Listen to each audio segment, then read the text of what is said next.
Well, the countdown to November is on. We are now less than 2 months from the midterm elections. Candidates making their strongest case to voters because, of course, there is a lot at stake. While Republicans were once favored to win the House and retake the Senate, things are now looking more promising for Democrats. And according to The Hill, it's because they touch on 5 issues that will decide the midterms. At the top, inflation. It's the biggest political liability the Democrats are facing. Then abortion, which is the biggest liability for Republicans. Next, President Trump and the Mar-a-Lago investigation, immigration and border security. And finally, President Biden's performance. Historically, the president's party almost always loses seats in the first midterms of his tenure. So joining us now is Julia Manchester, national politics reporter from our partners at The Hill. Julia, thank you so much for being with us. Do you agree? Are these the 5 biggest issues impacting voters this midterm cycle?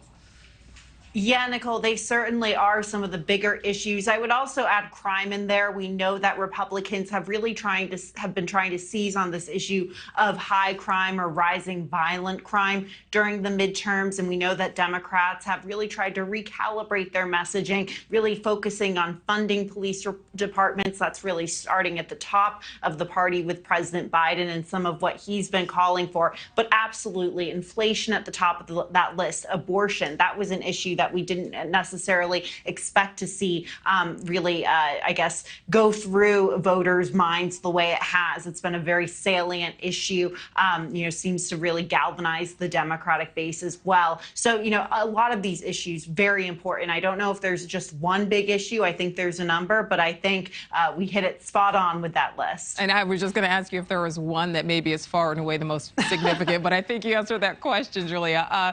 There's some fresh polling. It's go ahead. Mm-hmm.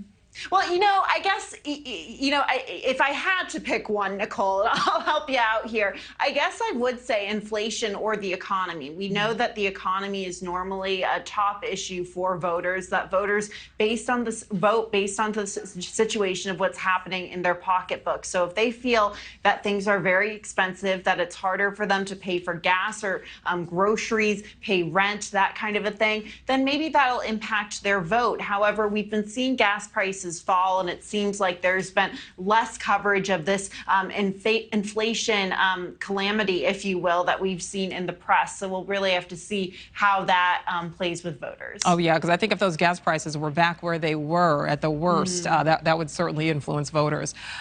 There's some fresh polling from Decision Desk HQ. It singles out 8 specific races, which will decide control of the Senate. We heard of the big name races like Fetterman Oz, Ornick Walker. What's the less talked about race that you maybe think could be a major deciding factor here? Well, there is one race that we have really been seeing getting more and more coverage. It hasn't gotten as much coverage as maybe the Pennsylvania Senate race, but that's Nevada. Nevada was seen as not necessarily a safe seat for Democrats, but it was seen as, somewhere where incumbent Senator Catherine Cortez Masto could very much have an advantage in that state. However, you're starting to see more coverage, more polling that would suggest that that race is actually very much neck and neck. So we'll see how that plays out. In Wisconsin, of course, you have Senator Ron Johnson, a very controversial conservative senator, going up against the state's Lieutenant Governor Mandela Barnes. That's another state that could be seen as a bit of a litmus test as to how Democrats do, because we see in Wisconsin there's a lot of blue-collar rural voters. You also have a good segment of urban voters as well. So, both of those states very much important, but maybe not getting as much attention as, say, Georgia or Pennsylvania. Yeah, certainly lots to keep an eye on. All right, Julia Manchester, thank you for your time. Thank you for watching. Go to newsnationnow.com to find NewsNation on your television provider. And don't forget to click the red subscribe button below to get more of NewsNation's fact-driven, unbiased coverage.